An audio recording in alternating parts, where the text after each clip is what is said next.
அரசாங்கம் என்ன நினைக்குன்னா போலா ஊப்பு அவங்க வந்து கோடிக்கணக்கில் காசு லஞ்சம் கொடுப்பாங்க. அரசாங்கம் தான் அதை செய்யணுமே தவிர அரசாங்கம் வந்து வேடிக்கை பார்க்குது. அரசாங்கம் ஆட்டோக்காரன் ஓட்டை வாங்கிட்டு இப்போ ஆட்டோக்காரனுக்கு ஆப்போசிட்டாக இருக்குது. 13 வருஷம் ஆகிப்போச்சு. இது வரைக்கும் ஒரு மீட்டர் கட்டணத்துக்குள்ள விலைவாசி ஏறிப்போச்சு. அன்றைக்கி ஆட்டோ வேலை என்ன, இன்றைக்கி என்ன வேலை? இன்றைக்கி 3 லட்ச ரூபா கிட்ட கேட்டான். இன்றைக்கி அவங்க தான் பைக் டாக்ஸி பாவம் குடும்ப சூழ்நிலைக்காரம் ஓட்டுறாங்க. அது எனக்கு நல்லா புரியுது, நானே பார்த்துருக்கேன். சிறு பேர் வேறு காரணங்காக ஓட்டுறாங்க, சரக்கடிக்காக ஓட்டுறவங்க நிறைய பேர் இருக்காங்க. இதில் வழி நிறைய இருக்குது, அதில் வழி இல்லை. இப்போ நீங்களும் ஓட்டலாம், இது நீங்கள் ஓட்ட முடியுமா? இன்றைக்கி ஒரு ரூபாயில் வந்து வண்டி செகண்ட் ஹேண்டில் வாங்க முடியும். அது நீங்கள் இப்போ நீங்கள் 2 வீலர் வச்சுருக்கீங்களா, அதை வச்சு நீங்கள் ஓட்டி.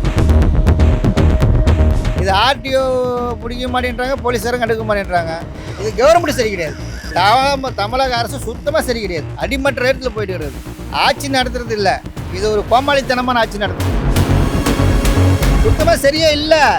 அவங்க சொல்கிறாங்க என்னமோ திமுக தான் வந்ததுனால தான் உலகம் ஃபுல்லாக நம்ம ஓனுக்குது. எந்த அளவுக்கு மேலேருந்து அந்தளவுக்கு அடிமட்டத்து ரேட்டு கொண்டு வந்துட்டாங்க. எவ்வளோ பேர் பாதிக்கிறாங்க தெரியுமா? அந்த பைக் டாக்ஸினால ஆட்டோ 100% பாதிக்கிறாங்க. ஆனால் கவர்மெண்ட் கண்டுக்க மாட்டேங்குது. ஏன்னா அமௌண்ட் போகுது. ஆட்சி மாறணும், மாறினா இல்லை, இது வரவே கூடாதுங்க. எந்த ஜென்மத்துக்கு வரக்கூடாது. வந்தால் விஜய் வரணும். அப்பாவும் தாத்தாவும் வந்தார்கள் போனார்கள், தப்பெல்லாம் சரி என்றா எப்போதும் விளையாடு. அரசாங்கம் அவங்க கொடுக்குற காசுக்கு வாங்கிட்டு அவனுக்கு ஓலா ஊப்பு காப்பீட்டோ அவங்களுக்கு வந்து சலுகைலாம் கொடுத்து அவங்களுக்கு ஓட்ட விட்றாங்க. என்ன அர்த்தத்துக்கு ஓட்ட விட்றாங்கன்னு தெரியல. போலீஸுக்காரங்க பாதுகாப்பு இல்லையா? பொதுமக்களுக்கு பாதுகாப்பு இல்லை. ஒரு பொண்ணு தனியாக நடந்து போக முடியுதா? எங்கே பார்த்தாலும் கொலை, கருப்பளிப்பு, சைனா இருக்குது. இதுதான் நடக்குது. இப்போ சமீப காலமாக பைக் டாக்ஸி வந்து அதிகமாகிடுச்சு. மக்கள் எதனாலுமே பைக் டாக்ஸி தான் தேர்ந்தெடுத்து போகிறாங்க. இதனால ஆட்டோக்காரங்களோட வாழ்வாதாரம் எந்த அளவுக்கு பாதிப்படையுதுன்னு நினைக்கிறேன். ரொம்ப பாதிப்புப்பா. ஒருத்தர் 2 பேர் ஆட்டோவில் போவாங்க, அவங்க பைக் டாக்ஸியில் எந்த பர்மிட்டும் கிடையாது, எதுவும் கிடையாது. எதுக்கு அனுமதி கொடுத்தாங்கன்னு தெரியல. அவங்க வந்து இன்சூரன்ஸு, பைக்கில் நீண்ட இன்சூரன்ஸு, காப்பீடு திட்டம் எதுவும் கிடைக்காது. அதனால் எங்களுக்கு வாழ்வாதாரம் ரொம்ப பாதிக்கும். அரசாங்கம் என்ன நினைக்குன்னா போலா ஊப்பு அவங்க வந்து கோடிக்கணக்கில் காசு லஞ்சம் கொடுப்பாங்க. நாங்கள் வந்து இல்லை 13 வருஷம் ஆச்சு மீட்டர் திருத்தி, எங்களுக்கு திருத்தலை. இது விவசாயிக்கும் வேலை வைக்கல. ஆனால் வருஷத்துக்கு ஒரு வாட்டி குவார்ட்டருக்கு மட்டும் 20-30 ரூபா ஏற்றிட்டு போகிறாங்க அரசாங்கம் டாஸ்மாகில். ஆமாம், டாஸ்மாகில். அது ஏன்னா அவங்களுக்கு வருமானம் உள்ளது. வருமானத்தை நோக்கி தான் அரசே செயல்படுறதை தவிர மக்களோட எங்களுக்கு என்ன நியாயமான ரூபா 25 ரூபாயோ அது எவ்வளவோ. கேரளாவில் 30 ரூபா வச்சுருக்காங்க, எங்களுக்கு 5 ரூபா கொஞ்சம் 25 ரூபா வச்சு கொடுக்கலாம். நாங்கள் மீட்டர் போட்டு ஓட்டோம். அவனும் கம்மியாக போகிறதுக்கு இல்லை, ஒரே மூட்டை அவனும் 15 ரூபா 5 ரூபா 18 ரூபா பண்ணுறாங்க. இங்கேருந்து டீ எடுத்து போகிறதுக்கு 70 ரூபா 80 ரூபான்னா யார் போவான்? மினிமம் இன்றைக்கி 50 ரூபா ஏறி இறங்கும். அவன் 60 ரூபா 70 ரூபானா எப்படி போக முடியும்? போக முடியாது. அரசாங்கம் தான் அதை செய்யணுமே தவிர அரசாங்கம் வந்து வேடிக்கை பார்க்குது. அரசாங்கம் ஆட்டோக்காரன் ஓட்டை வாங்கிட்டு இப்போ ஆட்டோக்காரனுக்கு ஆப்போசிட்டாக இருக்குது. 13 வருஷம் ஆகிப்போச்சு. இது வரைக்கும் ஒரு மீட்டர் கட்டணத்தில் விலைவாசி ஏறிப்போச்சு. அன்றைக்கி ஆட்டோ வேலை என்ன, இன்றைக்கி என்ன வேலை? இன்றைக்கி 3 லட்ச ரூபா கிட்ட வருது ஆட்டோ. அன்றைக்கி நான் 150 ரூபா வாடகை, 100 ரூபா 150 ரூபா வாடகை கொடுத்தது. இன்றைக்கி 350 ரூபா 250 ரூபா ஆகிப்போச்சு வாடகை. கட்டுப்படி ஆகாது. இதனால் வந்து பாதிப்பு வந்து எல்லாருக்கும் இருக்குது. பைக்கு ஓட்டுறவங்க கஷ்டப்பட்டுறாங்க, பைக்கு ஓட்டுறாங்க. என்ன காரணம்? அவங்க குடும்ப கஷ்டத்துக்காக அவங்க ஓட்டுறாங்க. இதுக்கு காரணம் வந்து காப்பீட்டு கம்பெனி தான், கார்பரேட். இன்றைக்கி அவன் ஆப்பில் பைக்கு கொடுக்கலன்னா அவன் ஓட்டியிருக்க மாட்டான். அவன் வேறு எதாவது வேலை பார்த்துருப்பான், கார் பேர் துடைச்சிருப்பான், ஏதோ ஒரு வேலை போய் வேலை பார்த்துருப்பான், ஒரு பாட்டு வச்சுருப்பான், ஒரு 3000 4000 வேறு வேலைக்கு போயிருப்பான். இன்றைக்கி அவன் விட்டனால தான் இதில் வந்தான். இன்றைக்கி வந்து ஆட்டோ ஒரு ஃபீல்டு பற்றி இல்லை, டிரைவர் ஃபீல்டு மோஸ்ட்லி எல்லாத்துலேயும் பிரச்சனை தான். இன்றைக்கி அவங்க தான் பைக் டாக்ஸி பாவம் குடும்ப சூழ்நிலைக்காரம் ஓட்டுறாங்க. அது எனக்கு நல்லா புரியுது, நானே பார்த்துருக்கேன். சிறு பேர் வேறு காரணத்துக்காக ஓட்டுறாங்க, சரக்கடிக்காக ஓட்டுறவங்க நிறைய பேர் இருக்காங்க. சிறு பேர் குடும்ப கஷ்டத்துக்காக ஓட்டுறவங்க இருக்காங்க. அதுவும் டீ போர்டு ஆகினா நல்லாயிருக்கும். ஏன்னா இதில் டீ போர்டு ஆகினா நிறைய செலவு இருக்குது.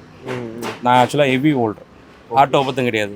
நான் அமெரிக்காவில் டிரைவிங் பண்ணியிருக்கேன். அமெரிக்காவிலேயுமே, யூஎஸ்ல இருந்திருக்கேன், துபாயில் இருந்திருக்கேன். நான் இன்ட்ரெஸ்ட் லைசன்ஸ் ஓல்டர், சாதாரண டிரைவிங் சொல்கிறேன். இது காரணம் வந்து கவர்மெண்ட்டு தான் நான் சொல்ல மாட்டேன், சில கார்பரேட் கம்பெனி தான் காரணம்.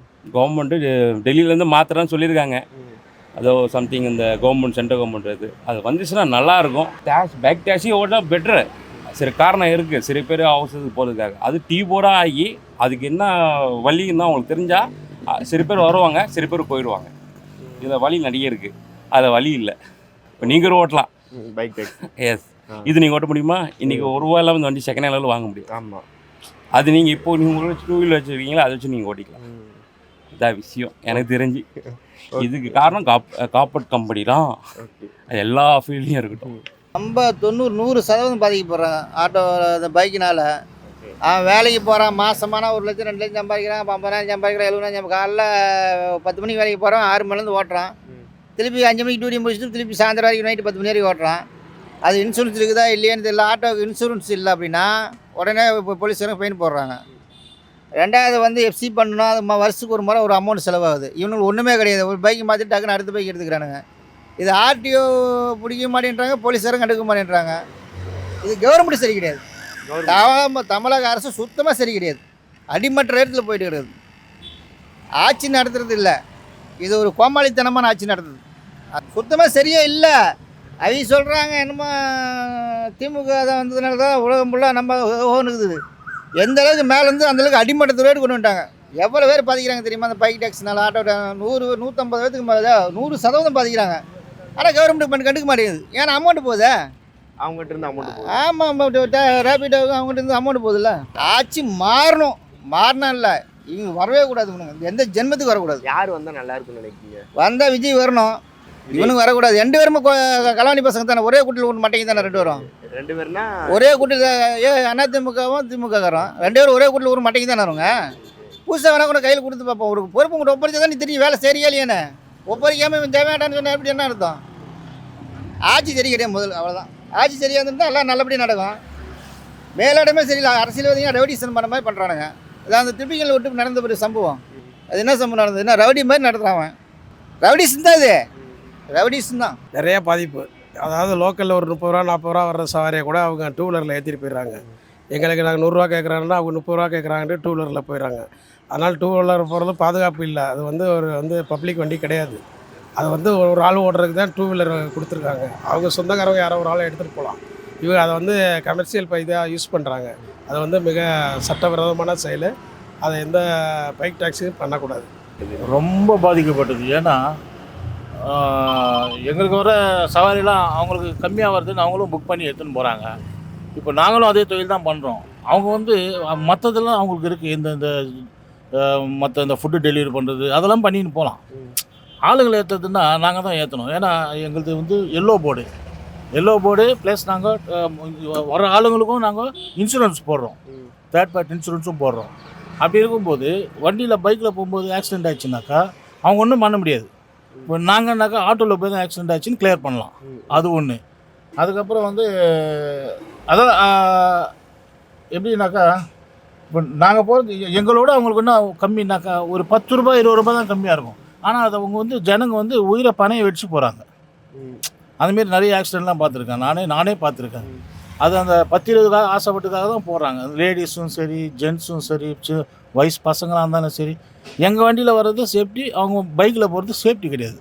அதனால் எங்களுக்கு ரொம்ப இது இல்லை நீங்கள் ரெகுலராக உங்களோட டீசல் போடுற செலவுக்கான காசால் வருதா? அந்த ரெகுலர் அதெல்லாம் வரலப்பா.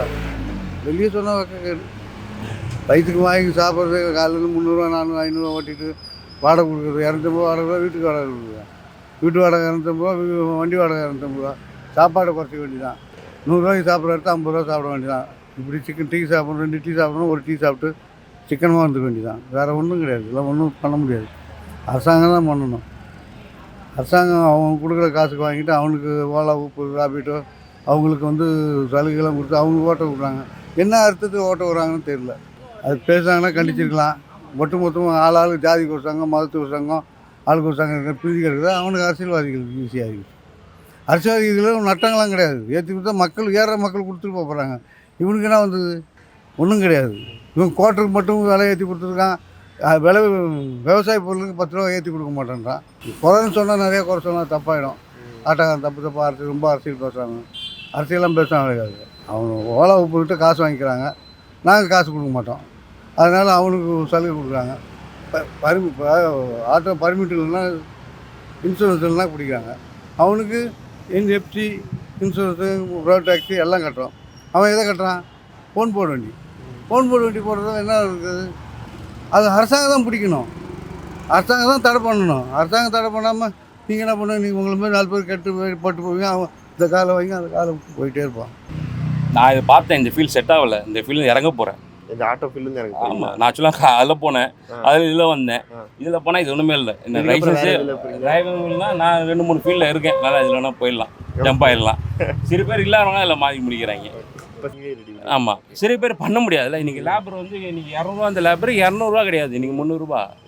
ஆயில் 200 எடுத்து ஆயில் இன்னைக்கு 200 கிடையாது 300 அதெல்லாம் இருக்குல்ல. ஆமாம். இன்னைக்கு அரிசி கூட எல்லாமே டோட்டலாக வண்டி கேட்டனால வண்டி பற்றி நான் சொல்ல வரேன். அது ஒரு இதுதான். ஓகே, இதுக்கு நிரந்தர தீர்வா என்ன வைக்கலாம் அப்படின்னு நினைக்கிறீங்க? நிரந்தர தீவுன்னா எல்லாரும் படித்து பெரிய ஆளே ஒழுங்காக நல்ல பெரிய இருந்தால் அவங்க ஆட்டோவுக்கு ஃப்யூச்சரில் வந்து ஆட்டோவை இருக்கக்கூடாது சொல்லல. ஆட்டோனால நிறைய பேர் இன்றைக்கி போகிறாங்க. ஒருத்தன் கை போட்டு என்ன காசு இல்லைனாலும் நான் கூட்டு போவேன். என்ன காரணம், உரம் சரியில்லையா, அந்த காரணத்துக்காக நான் கூட்டு போவேன். அது நான் காசு இல்லைன்னா நான் நல்லவன் சொல்லுவேன்ல. ஆளுங்களை பார்த்து அவங்களோட மெரிக்கன்ஸ்னு ஒன்று இருக்குல்ல. இப்போ மாசமாக இருக்காங்கன்னா இல்லை முடியலன்னா நான் விட்டு அந்த காலத்துல விட்டு தான் இருக்கேன். நான் விடலைங்க. அந்த காலத்தில் நான் கேள்விப்பட்டிருக்கேன். நான் சின்ன வயசுலேருந்தே கேள்விப்பட்டிருக்கேன். ஆட்டோக்காரனா எல்லாத்துலேயும் எல்லாமே பார்ப்பாங்க. ஆனால் அவங்களுக்கு ஒரு வயிறு ஒன்று இருக்குது, குடும்பம் ஒன்று இருக்குல்ல. இந்த முறை ஆட்சி மாறினா அதெல்லாம் மாறும்னு நினைக்கிறேன். மாறும். ஆட்டோ முக்கால்வாசி பேர் ஆட்டோ டிஎம்கே தான். அவங்க மாற்றி போட்டாங்கன்னா 10,000 ஓட்டு 5,000 ஓட்டு மிஸ் பண்ணுறோம். அன்றைக்கி 3 ரூபா இட்லி விற்றுது, இன்றைக்கி 10 ரூபா இட்லி. ரோட்டு கடையிலையே 3 ரூபா இட்லி, இன்றைக்கி 10 ரூபா இட்லி. அப்போ எப்படி கட்டுப்படி ஆகும்? விலைவாசி என்ன சாப்பாடு அன்றைக்கி 50 ரூபா, நான் 20 ரூபாய்க்கு சாப்பிட்டோம். இன்றைக்கி வெளியே போனால் 70 ரூபா 80 ரூபா, ரோட்டு கடையிலே 70 ரூபா. பெரிய ஹோட்டலுக்கு போனால் 120 ரூபா 140 ரூபா. எங்கே கட்ட முடியும்? கட்டுறது இதெல்லாம் அரசாங்கம் தான் கணக்கு பண்ணணுமே தவிர பொதுமக்கள் என்ன பேசி ஒன்றும் பிரயோஜனம் கிடையாது. இது மேலே ஒன்றும் சொல்கிறதுக்கு இல்லை. அரசாங்கம் தான் என்ன பண்ணணும். நடப்பாப்பா அது ஓட்டினா 10 ரூபா 10 ரூபா கேட்டால் ஐயோ 10 ரூபா கேட்குறியான்றாங்க. நாங்கள் ஆண்டாண்டு காலம் இன்னும் ஆட்டோ வயசே 15-20 வயசு தான் ஆகுது. 15 வயசு இப்போ தான் டாக்ஸி ஓட்டுருக்கான். ஆண்டாண்டு காலமாக நாங்கள் வந்து இவ்வளோ தான் ரேட்டு கொடுத்து போகிறோன்னு. அதெல்லாம் சும்மா மக்கள் எது கம்மியாக இருக்கோ அதில் அதை பற்றி உயிர் பயம்லாம் அவங்களுக்கு கிடையாது. எவன் கம்மியாக கொடுக்குறானோ அவங்களுக்கு போகிறதான். இது இயல்பு விஷயம். எங்களுக்கு வந்து ஏமாந்தோம். நாங்கள் வந்து என்ன எங்கள் மீட்டு போட்டு என்ன ஓட்ட மாட்டோம் நான் சொல்கிறோம். ஓட்டுவோம். நீங்கள் முறையாக மீட்டு கட்டணத்தை ஏற்றி கொடு ஓட்டுறோம். இது வந்து மும்முரமாக ஈடுபட்டாருன்னா போலீஸ்காரங்க அது ஆக்ஷன் எடுக்கலாம். அவங்க தான் கட்டி போட்டு வச்சுக்கிறாங்களே. போலீஸுக்காரனுக்கு பாதுகாப்பு இல்லை. அப்புறம் எப்படி போலீஸ்காரங்க வந்து அவையில மிரட்டுவான்? போலீஸுக்காரங்க பாதுகாப்பு இல்லையா? பொதுமக்களுக்கு பாதுகாப்பு இருக்குது. ஒரு பொண்ணு தனியாக நடந்து போக முடியுதா? எங்கே பார்த்தாலும் கொலை, கருப்பளிப்பு, சைனா இருக்குது. இதுதான் நடக்குது முக்கால்வாசி. இங்கே வந்திருக்காங்க. நீங்கள் அவங்கள்ட்ட எதுவும் கேட்டிருக்கீங்களா? யார்கிட்ட?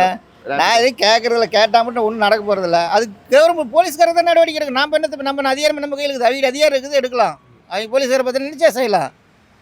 நம்மகிட்ட என்ன அதிகாரம் இருக்குது கிடக்கிறது? கேட்டால் என்னம்பாங்க, நாங்கள் ஓட்டுறாங்களை கம்முன்னு சொல்லிக்கிறாங்க ஓட்டுறாங்க அப்படிம்பாங்க. அது யார் ஆக்ஷன் இருக்குன்னா போலீஸ்காரங்க மட்டும்தான் எடுக்கணும். மற்ற பொதுமக்கள் ஒன்றும் பண்ண முடியாது. ஒரு ஆள் அடித்தா வந்துருமா? ஒவ்வொருத்தர் வயிற்று பசிக்கு ஓட்டுறான், ஒவ்வொருத்தர் நம்ம திமிரு பிடிச்சி ஓடிட்டு இருக்கிறான். வேணும்னா சம்பளம் வாங்குறான். ஆமாம், சம்பளம் வாங்குறான். இப்போ வேலைக்கு போகிறான்ல, இப்போ உனக்கு சம்பளம் வருது, ஒரு அமௌண்ட் வருது, மாதம் ஒரு 50,000 வருது. 50,000 வாங்கிட்டு இப்போ இதுலேயே ஓட்டுனா இப்போ என்ன அர்த்தம்? உனக்கு 9 மணி 10 மணிக்கு டியூட்டி, 6 மணிலேருந்து ஓட்டுறேன். அப்போ அதில் வருமானம் இதில் வருமானம். அப்போ ஆட்டோக்காரன் தானே பொழப்பு பாதிக்குது.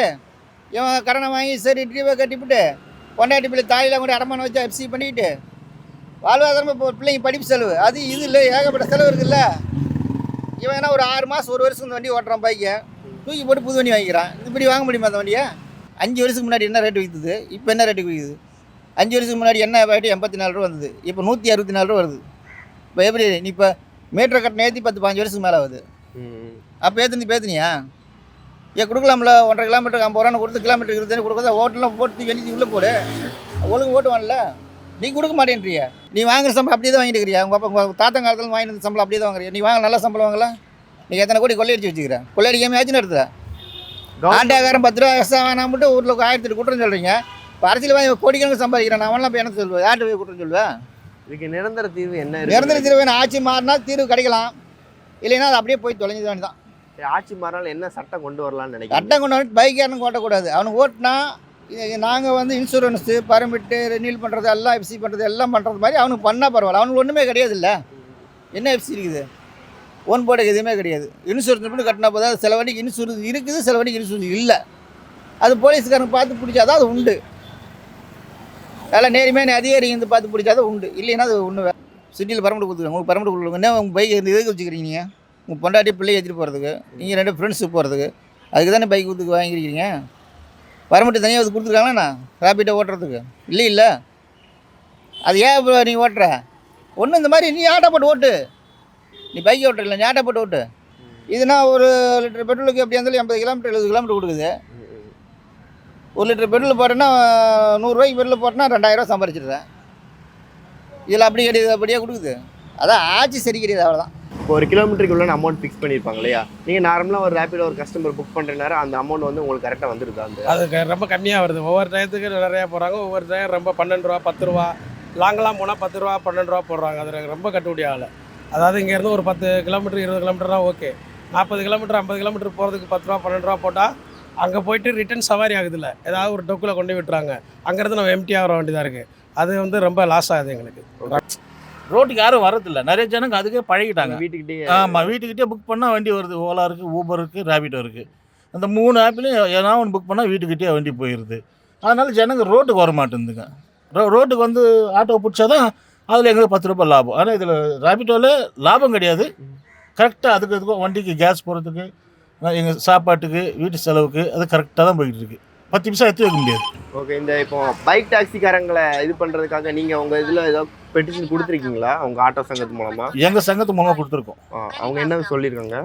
அது பார்க்குறேன்னு தான் சொல்லியிருக்காங்களே தவிர, ஏன்னா இன்னும் ஸ்டெப் எடுத்த பாடு காணும். ஆனால் அது நிறைய இப்போது எங்கள் ஆட்டோ தொழிலாளர்கள் டிரைவர்ஸ் வந்து நிறைய பைக்கை பார்த்து பிடிச்சிருக்காங்க. அந்த கோயம்பேடுலையும் சரி, நிறைய இடத்துல சரி பிடிச்சி ஆர்டிஓ சார்கிட்ட ஒப்படைச்சிருக்காங்க. இப்படியெல்லாம் ஒன்றுமே கிடையாது சார். அப்படியெல்லாம் ஒன்றுமே கிடையாது. அவங்க அதுதான் சொல்கிறேன்னே, பைக்குக்கு வந்து 10 ரூபா 15 ரூபா கம்மியாக இருக்கும். ஆட்டோ புக் பண்ணாங்கன்னா 10 ரூபா 15 ரூபா ஜாஸ்தி வரும். அவ்வளோதான் வித்தியாசம். அந்த வித்தியாசத்துக்காக அவங்க வந்து கீழே விழுந்தாலும் பரவாயில்லன்றதுக்காக புக் பண்ணுறாங்க.